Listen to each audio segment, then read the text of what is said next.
Nacional. A partir de este momento, los invitamos a formar parte de esta mesa donde se componen y descomponen los problemas del país. RCR presenta Buen Provecho.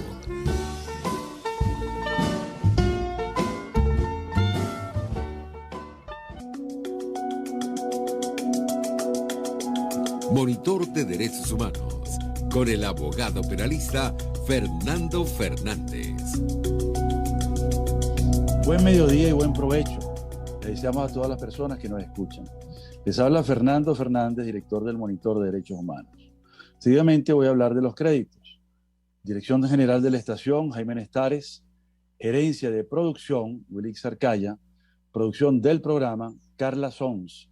Controles, Gregorio González. Y conducción, quien les habla, Fernando Fernández. Este programa está en todas las plataformas digitales, rcr750.com, rcr.tv y rcr750. En YouTube, rcr750. Esta es la radio que se ve. El Monitor de Derechos Humanos tiene cuentas en Twitter, @dhmonitor y @fm_Fernández. Tiene también las etiquetas Monitor DDH y Observa Crímenes. El correo electrónico es fmfmonitordh@gmail.com. Hoy miércoles 27 de abril de 2021 tenemos el gusto de contar con la presencia del abogado y profesor Ali Daniels, quien es director de Acceso a la Justicia y quien tiene una muy larga y muy intensa carrera en la defensa de los derechos humanos, como director de esa estupenda ONG. Y vamos a hablar con él sobre la Providencia 001-2021 de la Oficina Nacional contra la Delincuencia Organizada y el Financiamiento del Terrorismo. Y vamos a ver el impacto que tiene esta providencia en las ONG humanitarias de derechos humanos y en otras asociaciones civiles sin fines de lucro. ¿Cómo estás, Ali? Bienvenido. Gracias por estar con nosotros. Buenos días, Fernando. Muchas gracias por la invitación. Siempre un placer estar en tu programa. Bueno, estamos encantados de tenerte, Ali, porque tú eres una persona que ha estado liderando una cantidad de temas relacionados con los derechos humanos y esta vez te ha tocado defender a los defensores de derechos humanos y a los defensores que también trabajan en el área humanitaria. Entonces, te he escuchado en tus alocuciones públicas hablar sobre esta Providencia 001-2021 de la ONDOF, la Oficina contra la Delincuencia Organizada y el Financiamiento del Terrorismo. Y has afirmado que es inconstitucional e ilegal. Quisiera que repitieras tus argumentos y que pudieras explayarte lo máximo que puedas dentro de los límites que tenemos. Adelante, Daniel, Ali. Dale. Gracias, Fernando. Sí, efectivamente es una providencia que está transversalmente viciada, tanto por razones de inconstitucionalidad como por razones de ilegalidad. La primera inconstitucionalidad es que cambia el régimen del derecho a asociación en Venezuela. Es decir, el derecho a asociación en Venezuela no está sujeto a permisos, es un derecho que está limitado solo por la voluntad de los asociados, y aquí se cambia a un régimen de permisos, donde una asociación o una fundación solo podrá funcionar cuando las autoridades así lo determinen. Además, es discriminatoria porque a las fundaciones, a las asociaciones civiles y a las ONGs se le pide más requisitos que al resto de los obligados por la ley. Por ejemplo, a las fundaciones y asociaciones se les pide la lista de beneficiarios. A las sociedades mercantiles, por ejemplo, no se les pide su correlativo, que sería la lista de clientes. Del mismo modo, a las ONG se les pide la lista de las otras ONG con las que esté aliada. A las sociedades mercantiles no se les pide la lista de empresas con las cuales podría estar asociada, lo cual demuestra que en realidad la intencionalidad de esta providencia no es la lucha contra la delegitimación de capitales, que es la excusa para dictar esta medida, sino que en realidad es la de controlar a las organizaciones no gubernamentales. Adicionalmente, es una al pedir la lista de beneficiarios, quiere convertir a las organizaciones en delatoras. Tú me dirás, bueno, ¿y por qué delatoras? Bueno, porque imagínate que en una organización haya denunciantes que digan, yo tengo aquí un caso de ejecución extrajudicial del FAE, o quiero denunciar que un familiar mío está siendo objeto de tortura. Obviamente, esa organización dice quién estaría delatando a las personas que acuden a ellas en busca de canalizar una denuncia. Pretenden entonces que las organizaciones se conviertan en una especie de cooperante, y obviamente estos son cosas permitidas. Por si fuera poco, uno diría, bueno, pero esos son casos muy particulares. La mayoría de las ONG no se encargan de este tipo de denuncias. Y es verdad, pero también hay otro espectro de víctimas que también merecen ser protegidas de la misma manera que las que ya hemos mencionado. Por ejemplo, pongamos el caso de las organizaciones que dan ayuda psicológica o jurídica a mujeres víctimas de la violencia. Revelar la identidad de estas personas las pone en peligro. Y finalmente, en el caso, por ejemplo, de las organizaciones que dan asistencia médica a personas con VIH, por ejemplo, revelar la identidad de estas personas viola su derecho a la intimidad, y además, en este caso en particular, el derecho a la salud, viola el artículo 69 de la Ley Orgánica de Salud, que garantiza la confidencialidad de las historias médicas. Con lo cual, entonces, esto último hace que, además de ser inconstitucional, sería también ilegal al violar una disposición de una ley orgánica que expresamente señala el derecho de los pacientes a que la información sobre sus historiales médicos no sea revelada. Entonces, como ve, no es que es una razón para que esta norma sea considerada inconstitucional e ilegal, sino que además es manifiestamente contraria a la más básica dignidad humana al exigir que las organizaciones sean delatoras de denunciantes de violaciones de derechos humanos. Me parece un estupendo resumen de la enorme cantidad de vicios, de inconstitucionalidad, de ilegalidad y del sentido común, porque, digamos, asociarse para fines lícitos es el primer derecho humano después que se supera la esfera de lo individual. Es decir, cuando yo me integro con otra persona, en este caso con Ali o con cualquier otra persona, ya empieza a ejercerse ese derecho, que debe ser algo voluntario, no es algo que uno tiene que estar pendiente de que el Estado lo permita o no lo permita.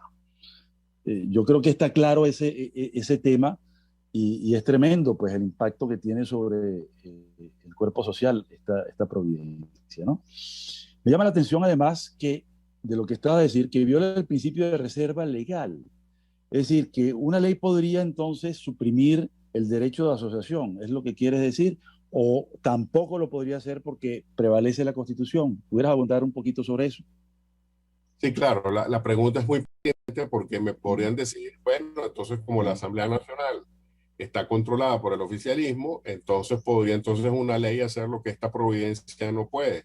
Y efectivamente, no puede, lo que puede hacer una ley es establecer límites y condiciones para un ejercicio de un derecho, pero tales límites y condiciones no pueden afectar el núcleo básico del ejercicio del mismo.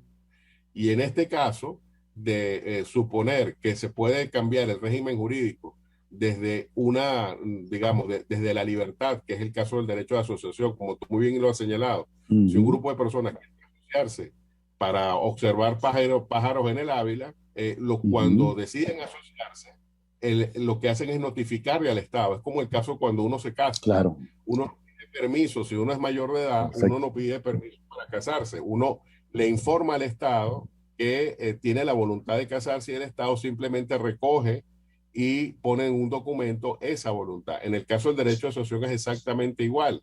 Si el objeto es lícito, que es lo único que el registrador tiene que revisar si efectivamente el objeto es lícito, a partir de ahí se trata de un acto reglado, un acto que obliga a que la administración recoja esa voluntad.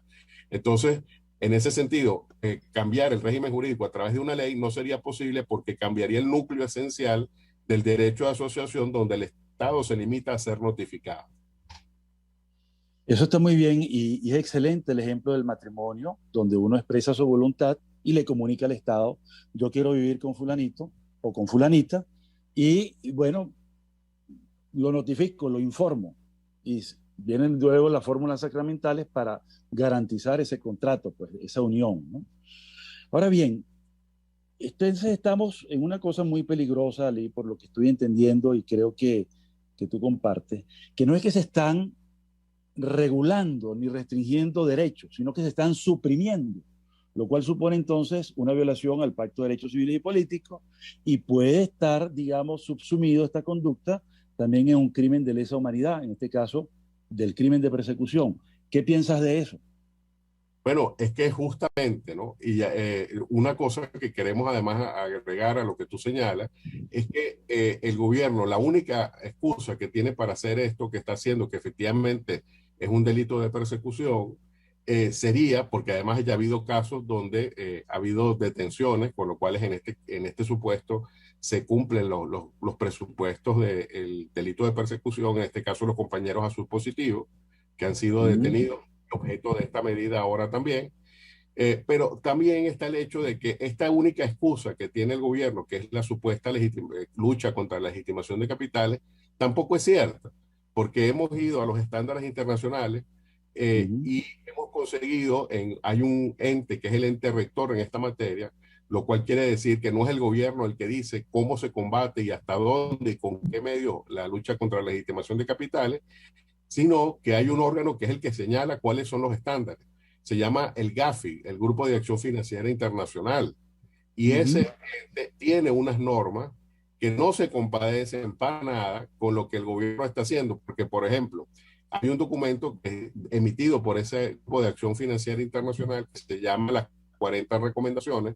La número 8 es la relativa a las organizaciones sin fines de lucro, que serían las organizaciones no gubernamentales, y ahí se señala claramente que tiene que hacerse un enfoque en base a riesgo y además que las acciones que se vayan a hacer de control tienen que ser focalizadas y proporcionales. Y cuando uno busca la interpretación que el mismo Gafi hace de esa norma, señala que en ningún caso, y esto lo dice expresamente, las medidas que se vayan a tomar puedan desestimular o interrumpir la acción de las organizaciones sin fines de lucro. Lo dice expresamente. Entonces, esto precisamente, la Providencia, al pedir todos estos papeles que pide y al pedir un registro que hay que hacer con un montón de documentos que el mismo Estado niega, obviamente estaría impidiendo el ejercicio de las organizaciones. Y usted me dirá, bueno, ¿y cómo es eso que el mismo Estado niega los documentos que pide? Bueno, es que justamente si una organización de derechos humanos va ahorita a inscribir de la Asamblea para nombrar nuevos miembros de la Junta Directiva, en el registro le van a decir que no lo van a registrar. Tenemos casos de organizaciones que tienen hasta 4 años sin poder registrar sus actas. Entonces, es increíble que en esta providencia se piden documentos que el propio Estado ha estado negando. Entonces, en ese sentido, el delito de persecución está más que probado porque se trata no de una acción de un registrador en particular, sino de una medida de una política de Estado, porque tenemos denuncias de todos los estados. Además, te digo algo, Fernando, el martes pasado tuve una reunión con compañeras de un estado occidental que querían hacer una ONG para luchar por los derechos de la mujer. Y en el registro de ese estado le dijeron que en los estatutos no podía estar la expresión derechos humanos. ¿Qué más pruebas necesitamos para ver una persecución contra la ONG? Sí, claro. En primer lugar, derechos humanos es todo lo contrario a terrorismo y es todo lo contrario a delito organizado. Es la conducta, digamos, y los principios y el bien jurídico tutelado que debe tenerse frente del Estado, que debe garantizar el Estado a todo ser humano. Entonces, es una inversión de los términos, es poner las cosas al revés. Puedo imaginarme la angustia de este grupo de mujeres cuando no pueden entonces defender los derechos humanos de las propias mujeres, ¿ok? Porque de acuerdo con esta normativa, las ONGs que defienden los derechos de esas mujeres tienen que revelar los nombres de las víctimas de violaciones de derechos humanos, con lo cual se revictimiza a las que ya han sido víctimas por vez primera. Creo que vamos a un corte y luego vamos a continuar, Ali. Vamos a dejar en el aire el tema de la criminalización de la cooperación internacional y el tema del Gafi, que son dos temas fundamentales para entender cómo debería reorientarse este asunto previo, pues, que tiene que derogarse y anularse esta normativa. Vamos al corte entonces en unos minutos. Los grandes temas se debaten en la mesa. Buen provecho por RCR 750, la radio que se ve. Y síganos en Twitter en @RCR750. Sintonícenos a través de Periscope, @RCR750, la radio que se ve. Escuchas Buen Provecho por RCR 750, la radio que se ve.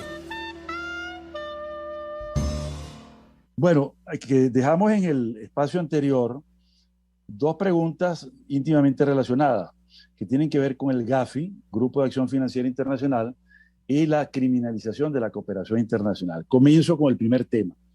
El Grupo de Acción Financiera Internacional, tal como lo dijiste de manera muy concreta y muy diáfana, formula unas advertencias en el tema, en la recomendación 8, y sobre todo abre una amplísima nota explicativa para la interpretación de cómo debe aplicarse, ¿no? Y varias de las frases apuntan a que en ningún caso se debe afectar el buen funcionamiento de las ONGs por el fin social que ellas persiguen. Tú puedes ampliar un poco eso, porque me parece muy importante para nuestros escuchas que se entienda que si bien se debe regular, debe ser de una manera muy particular, sobre todo porque el origen de este tipo de regulaciones propuestas por el Gafi tiene que ver con el terrorismo islámico, que nada tiene que ver en nuestro medio y nada tiene que ver con las tareas de las ONG que todos conocemos. Entonces, ¿puedes ampliar un poquito eso de la nota interpretativa 8 del Gafi? Y no solamente eso, Fernando, incluso puedo dar un caso de la vida real sobre este tipo de situaciones. Efectivamente, en esa nota interpretativa se habla de que se tiene que hacer un enfoque en base a riesgo. ¿Qué significa un enfoque en base a riesgo? Que usted primero hace un análisis del sector económico y ahí establece cuáles serían los niveles de riesgo. Riesgo alto, riesgo medio, riesgo bajo. Obviamente, una ONG, por ejemplo, que vive de sus propios recursos, es decir, que tiene, por ejemplo, un local comercial y vive del alquiler, y ese es su único bien de ingreso, eso es un riesgo muy bajo que vaya a haber ahí algún tipo de actividad porque ya la ONG tiene sus propios ingresos, por ejemplo.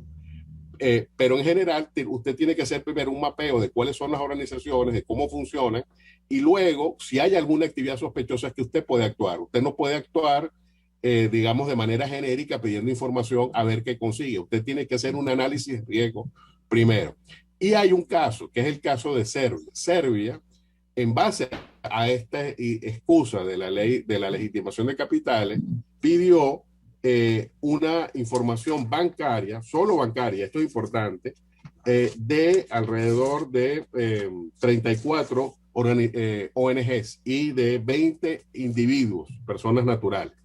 Curiosamente, lo único que unía a estas 34 ONG y 20 personas naturales era que trabajaban en recopilación de información sobre denuncias de derechos humanos, sobre denuncias de crímenes de guerra, sobre seguimiento a las labores del gobierno y sobre periodismo de investigación. Curiosamente, era lo que unía a estas organizaciones y a estas personas.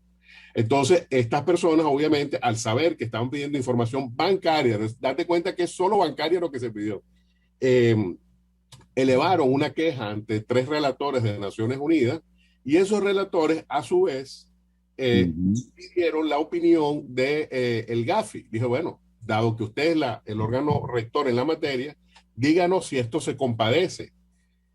Y efectivamente, el presidente del Gafi le dijo, bueno, primero que Serbia no había sido analizada sobre ese punto en particular, que lo iba a hacer en la próxima reunión que iba a tener el Gafi. Lo bueno también, además, es que el Gafi respondió muy rápidamente. La carta fue de noviembre y la respuesta fue de diciembre del año pasado, un caso muy reciente. Y les dijo que, bueno, que lo iban a analizar y empezó a hacer un análisis general de las normas y expresamente señaló que no podía utilizarse. Esa es la conclusión, porque obviamente la carta es muy larga y no vamos a tener tiempo de verla toda, pero señala claramente que dice que la lucha contra la delincuencia organizada no puede ser una excusa para reprimir derechos humanos. Qué bien. Entonces, ante esa situación, creo que en el caso, imagínate, si eso ocurrió por apenas pedir información bancaria de 34 organizaciones sin fines de lucro, imagínate si le dijera, bueno, hay un país en el Caribe donde están pidiendo la información de 2.000 o 3.000 organizaciones de manera general, ¿no? De hecho, el presidente del GAFI usa una expresión muy interesante, muy coloquial, pero muy gráfica, que dice, no se puede ir de fishing expedition, o sea, no te puedes ir de pesca a ver qué consigues. No puedes pedir información genérica, lo dice expresamente. Tiene que ser una evaluación en base a riesgo y luego la determinación previa de irregularidades que te pudieran permitir abrir una investigación. Y además recalca que las organizaciones sin fines de lucro no deben ser interrumpidas en su labor porque ellos saben de la importancia de las ONG en la sociedad actual. Entonces, esa carta para nosotros es oro en polvo y además nos tiene que permitir ir a esa instancia, que es el paso que nosotros queremos dar, para que entonces decirle, mira, aquí tienes esta providencia. Dinos, por favor, si esto efectivamente es lo que el gobierno dice que es, porque no podemos entender cómo la anulación de derechos puede ser la excusa para decir que se va a luchar contra la legitimación de capitales. Dice él expresamente que no son incompatibles y que unos tienen que convivir uno con el otro. La lucha contra el terrorismo y la legitimación de capitales junto con los derechos humanos. Ya que mencionas el terrorismo, ahí está el origen del por qué se incluyeron a las ONGs humanitarias en este tema, porque hasta el año 2001 las ONGs no figuraban en el mapa del tema del lavado de activos. Empiezan a figurar con motivo del derrumbamiento de las Torres Gemelas, porque se vinculó que Al-Qaeda tenía como fuente de financiamiento ONGs humanitarias islámicas, a través de un sistema de transferencias que se hacían y se financió ese enorme golpe terrorista. El financiamiento fue de unos $500.000 y los daños fueron terribles, 3.000 muertos y más de 70.000 millones de dólares en pérdidas económicas. Entonces, por eso es que se mete el tema del financiamiento del terrorismo, que es el verdadero sustrato del por qué se introduce el tema de las ONGs en este asunto. Ahora, fíjate, el análisis de riesgo tiene que ver con estos delitos, que son los delitos determinantes asociados al financiamiento del terrorismo. Y tú que conoces bien el movimiento de derechos humanos en Venezuela, dime si alguna conducta se subsume en las ONG que tú conoces. Por ejemplo, en absoluto. Pero te voy a mencionar lo que dice la ley venezolana, ¿no? Atentados contra la vida de una persona que puedan causar la muerte. Ninguna ONG que conozcamos hace eso. Atentados contra la integridad física de una persona. Secuestro o toma de rehenes. Causar destrucciones masivas a un gobierno, instalaciones públicas, sistemas de transporte, es decir, poner bombas, ¿no? Apoderamiento de aeronaves y de buques. Fabricación, tenencia, adquisición, transporte, suministro, desarrollo y utilización de armas de fuego, explosivos, armas nucleares, biológicas y químicas. Dime tú si de todas las ONGs que conocemos, alguna de ellas se dedica a estas cosas y busca dinero para financiar estas actividades. Te dejo el micrófono para que tú me digas. No, todo lo contrario. Justamente, todo lo contrario.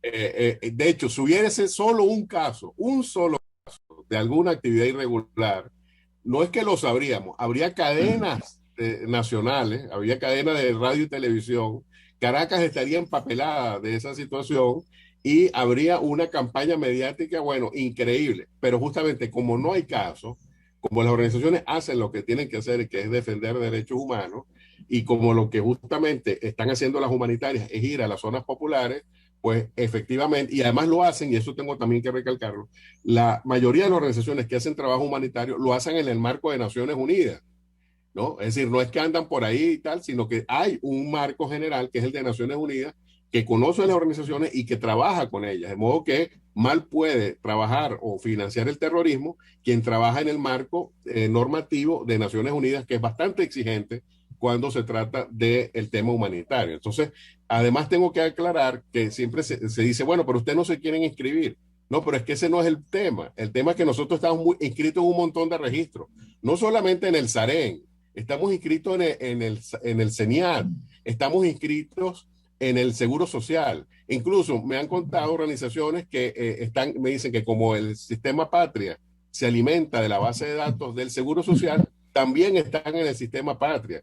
Para una organización actuar en los consejos de protección de niños, niñas y adolescentes, tiene que estar inscrito. Si usted quiere combustible para llevar medicinas en los estados, usted tiene que estar en el registro de combustible de ese estado. Es decir, estamos en un montón de registros, de modo que no es verdad que no saben quiénes somos, no somos de ninguna manera clandestinos, pagamos impuestos cuando hay que pagarlos, hacemos las retenciones de impuestos cuando hay que hacerlas, de modo que no pueden decir que no saben quiénes somos porque estamos claramente identificados. Entonces no es un tema de que nadie sabe dónde estamos ni cómo funcionamos, sino que es un tema de que quieren saber qué es lo que hacemos y cómo lo hacemos. Por ejemplo, el tema de las alianzas, que no lo hemos comentado.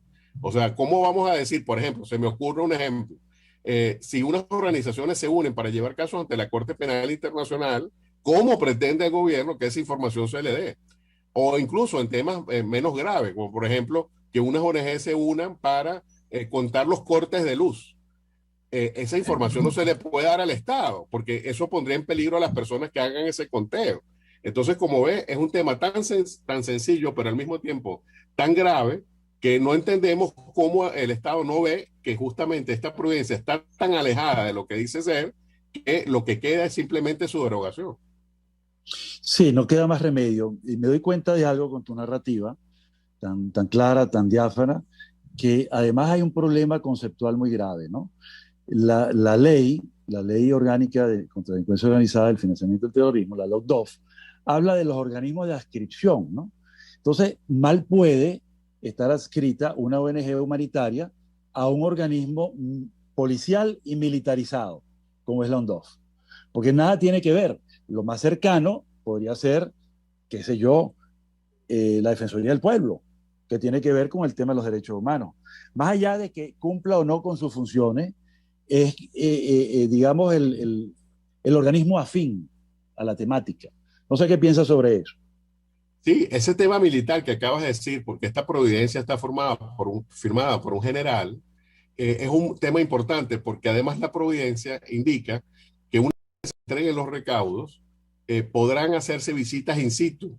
Y dado que el jefe es un militar, no nos extrañaría que quien haga esas visitas in situ sea otro funcionario militar.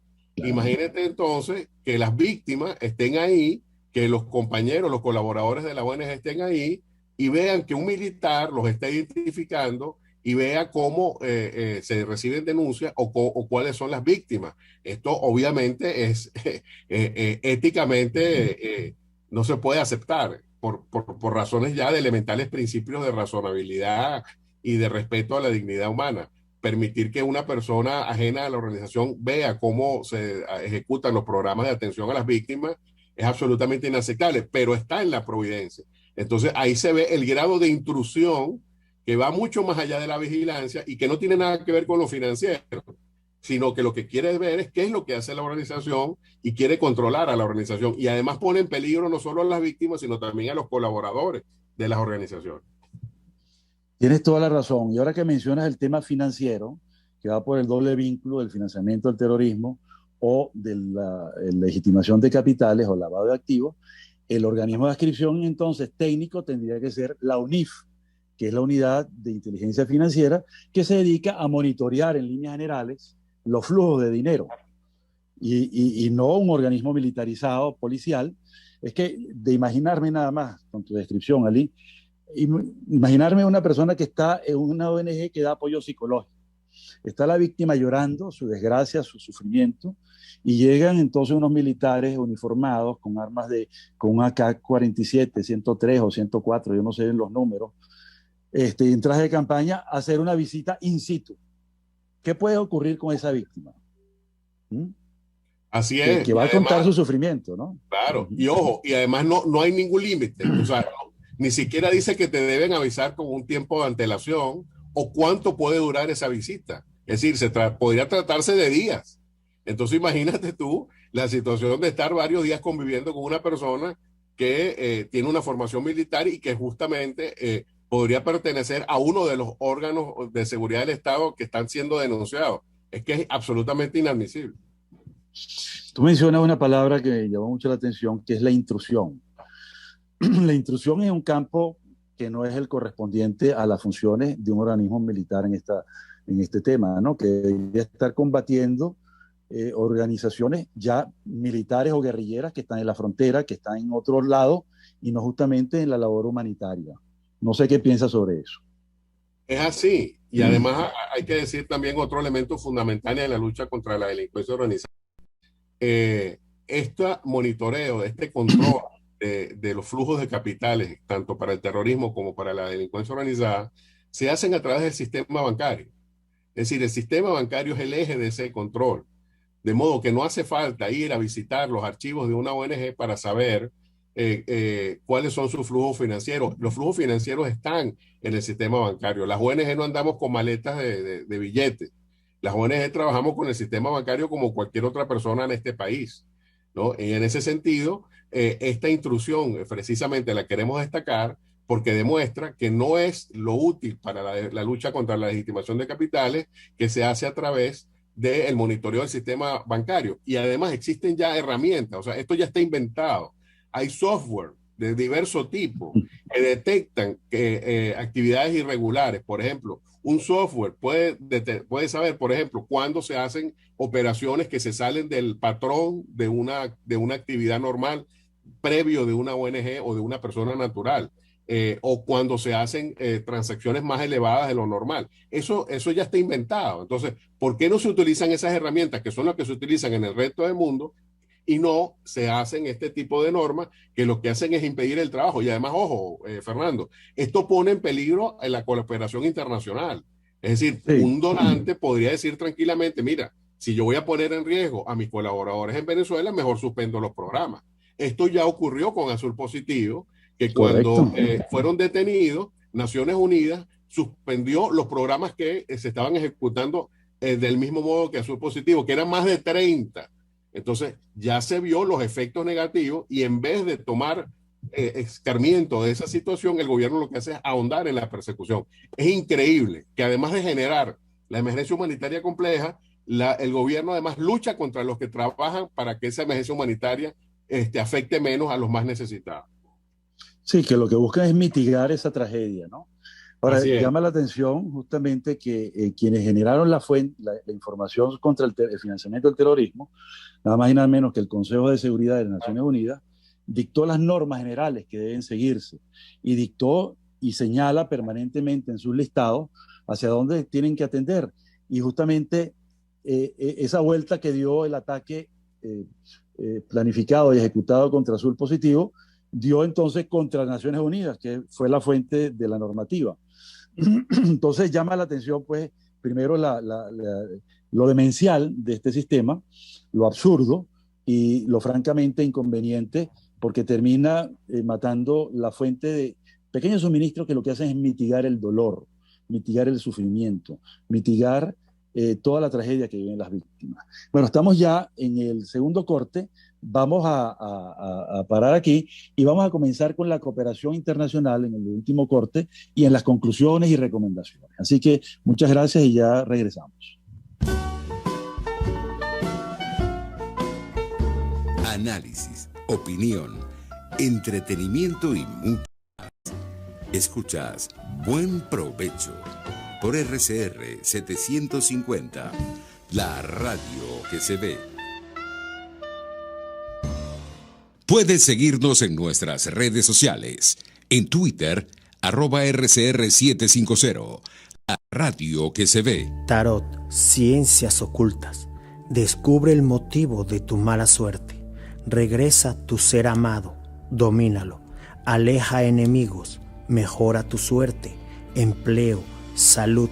Parapsicólogo Anthony. 0412-738-5289. RCR 750 AM, porque lo bueno une.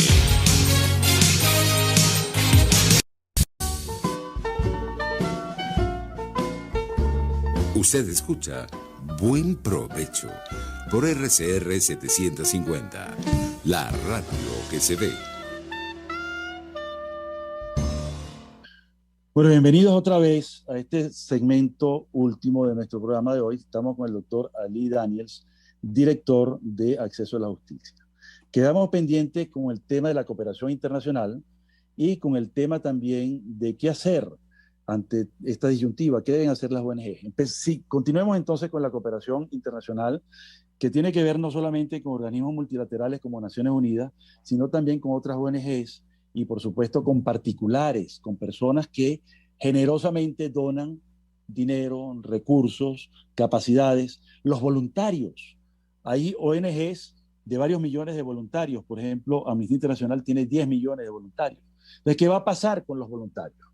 Dejamos en la palabra a Ali Daniels. Sí, eso que acabas de decir de la cooperación internacional es fundamental, Fernando, porque precisamente en el caso de Serbia, en la carta de los relatores que piden información al Gafi, ellos señalan que la cooperación es parte esencial del derecho a asociación. Es decir, vinculan el derecho a asociación al tener acceso a fuentes legítimas de financiamiento. Eso es algo vital para muchas organizaciones. Entonces, aquí se ha tratado de criminalizar la cooperación internacional y pareciera que cualquier organización que recibe fondos del extranjero es una traidora a la patria o cualquier otro delito que a ellos se les ocurre, cuando en realidad, tal y como señalan los relatores, esto es parte del derecho a asociación. Entonces, en ese sentido, no hay ninguna razón para perseguir a la cooperación internacional, y menos aún en el supuesto de las organizaciones humanitarias que, como tú muy bien señalas, pues se encargan es de paliar en alguna medida toda esta terrible situación. En el caso de los compañeros azul positivo, el programa que se suspendió era un programa que le daba tarjetas prepagadas a familias que estaban en situaciones extremas para que compraran alimentos en los bodegas de la zona. ¿Cómo puede ser eso terrorismo? ¿Cómo puede ser eso legitimación de capitales? Entonces, en ese sentido, la cooperación internacional es un derecho. Y además, ahí hay un principio, que es el principio de alcanza el ejercicio en el ejercicio de un derecho, un estadio, un nivel, usted no puede ir para atrás. Entonces, si tenemos desde la ley de cooperación, que es del año 58, una de las últimas leyes, por cierto, que dictó Pérez Jiménez, eso me llama mucho la atención, que una ley dictada por la penúltima dictadura que ha vivido el país sea más permisiva con las ONG que lo que se pretende hacer en la actualidad. Esa ley más bien le da una bienvenida, que es la ley vigente, le da bienvenida a la cooperación internacional y establece mecanismos para que las ONG participen de la cooperación internacional. Entonces, no hay razones ni para criminalizarlo, sino más bien para estimular la cooperación, y eso es justamente lo que exactamente lo contrario que se está haciendo con esta providencia. Lo que está haciendo es desestimulando a las organizaciones al establecer estos parámetros que son de imposible cumplimiento. Está claro que no hay manera lógica de confundir las actividades lícitas que realizan las ONGs con actos de terrorismo o con actos de delincuencia organizada. Entonces, ¿a qué obedece toda esta arremetida, todo este ataque? Se trata de la implantación de un concepto del enemigo interno. Se trata de un derecho penal del enemigo. ¿De qué se trata, Ali? Bueno, hay varias razones, ¿no? Una de ellas es que, y siempre hay que hablar cuando se trata de las intenciones gubernamentales, es el tema financiero. Es decir, el gobierno nunca ha ocultado que su deseo es que toda la ayuda humanitaria sea canalizada a través de los mecanismos gubernamentales. Pero como tú muy bien has señalado, eso no depende del gobierno, eso depende de los donantes y depende de la confianza que los donantes tengan en quien ejecute la ayuda humanitaria. Es decir, si Cáritas Alemania, que es una organización de la Iglesia Católica en Alemania, conoce la actividad de Cáritas Venezuela y confía en Cáritas Venezuela, ¿por qué le va a dar el dinero a otro ente? Se lo da a quien tiene confianza, en quien sabe que le ha rendido cuenta. Y en ese sentido es una cosa que yo quisiera destacar. Las organizaciones no es que andamos por ahí con un cheque en blanco y hacemos lo que queremos. Si los funcionarios gubernamentales venezolanos tuvieran la mitad de los controles que tiene la ONG, aquí no se perdería una bolsa CLAP. porque las organizaciones constantemente están rindiendo cuenta de lo que hacen, Sí, constantemente. Entonces, en ese sentido, el tema de que la cooperación tiene que ser controlada es mentira, porque la cooperación está siendo controlada constantemente.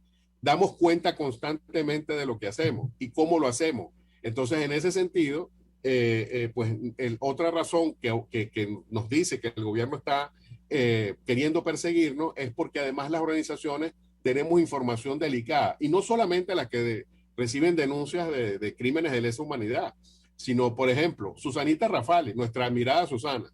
Ella tiene un programa para luchar contra la desnutrición, un programa que abarca varios estados del país.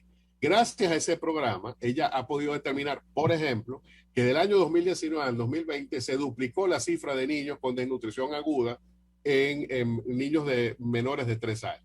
Esa información para el gobierno es muy dañina y es otra de las causas por las cuales existe esta persecución, porque se sabe que las organizaciones, al estar en el terreno, tienen información que al gobierno no le conviene. Y finalmente está este tema de el pretender que las organizaciones no se quieren registrar o no quieren hacer ninguna declaración, cuando en realidad las organizaciones sí están controladas y están sometidas a un montón de controles que existen y que están ahí. Por eso es que, digamos, la excusa de la legitimación de capitales no es más que eso, una excusa. No es que nosotros no queramos dar cuenta, es que el gobierno pretende ir mucho más allá de lo que es la lucha contra la legitimación de capitales y el supuesto financiamiento del terrorismo. Además que hay un error de puntería porque nada que tiene que ver con los delitos determinantes que conversamos al principio, ¿no? Bueno, mira, estamos ya en la fase final y me llama mucho la atención el tema de que tú dices de los controles, ¿no? Los controles son muy importantes y cada vez que una ONG internacional financia algún proyecto, se basa en eso, en la delimitación de un plan de trabajo con un marco de referencia bien ponderado, bien arbitrado, y por último la rendición de cuentas. Entonces, es muy fácil pedir, bueno, se ejecutó tal cosa, se detectó que hay desnutridos en tal parte del estado Lara, del estado Aragua, del estado Zulia, lo que sea. Bueno, ahí es donde justamente el gobierno podría apoyarse en esa data, en esa información, para ponerle remedio al caso de desnutrición.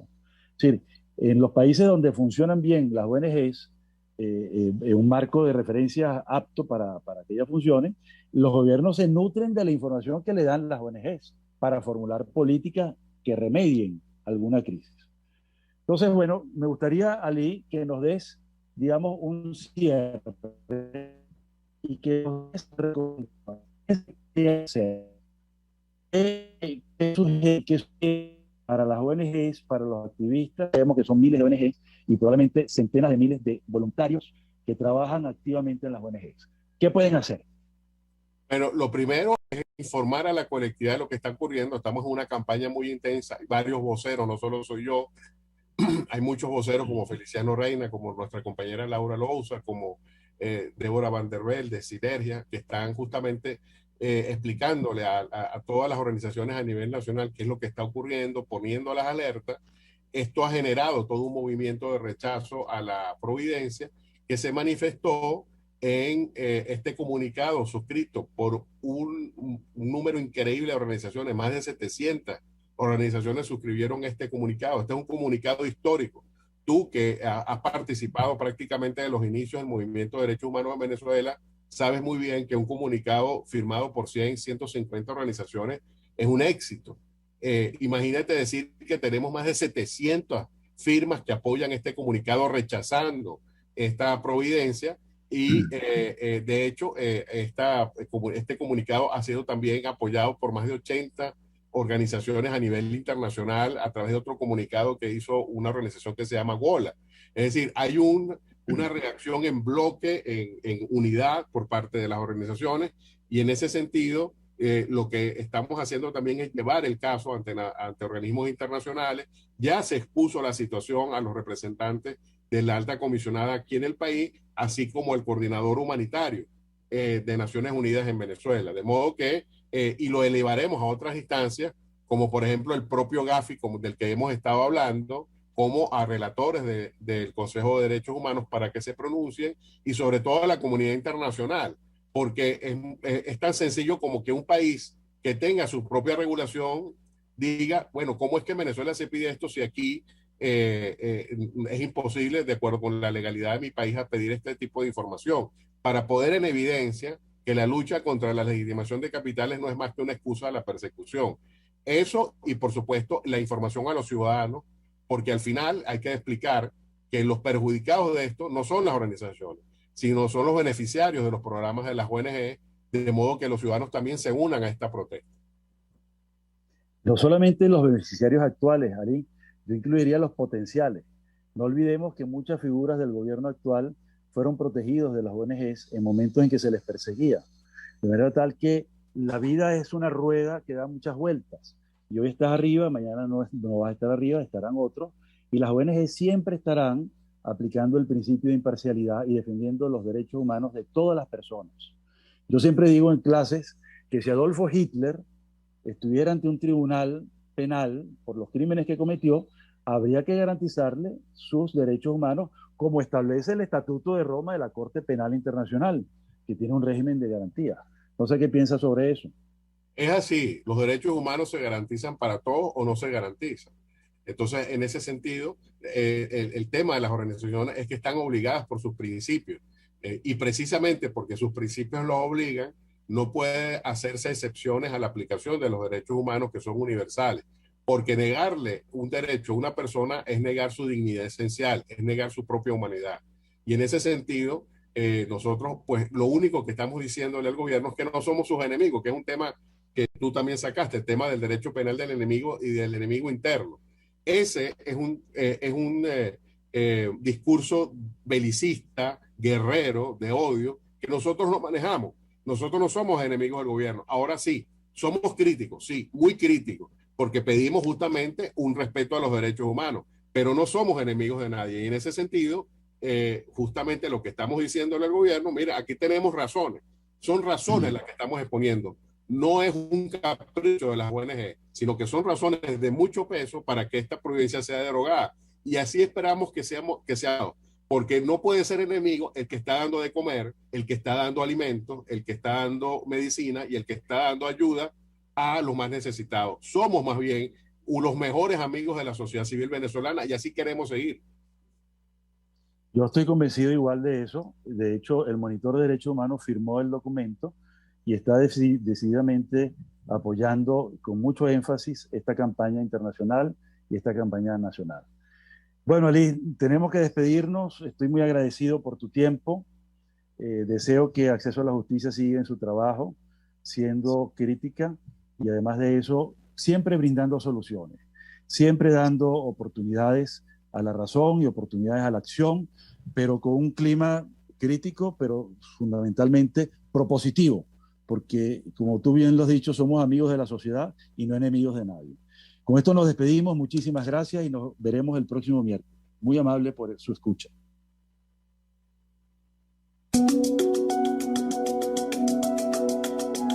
Monitor de Derechos Humanos, con el abogado penalista Fernando Fernández.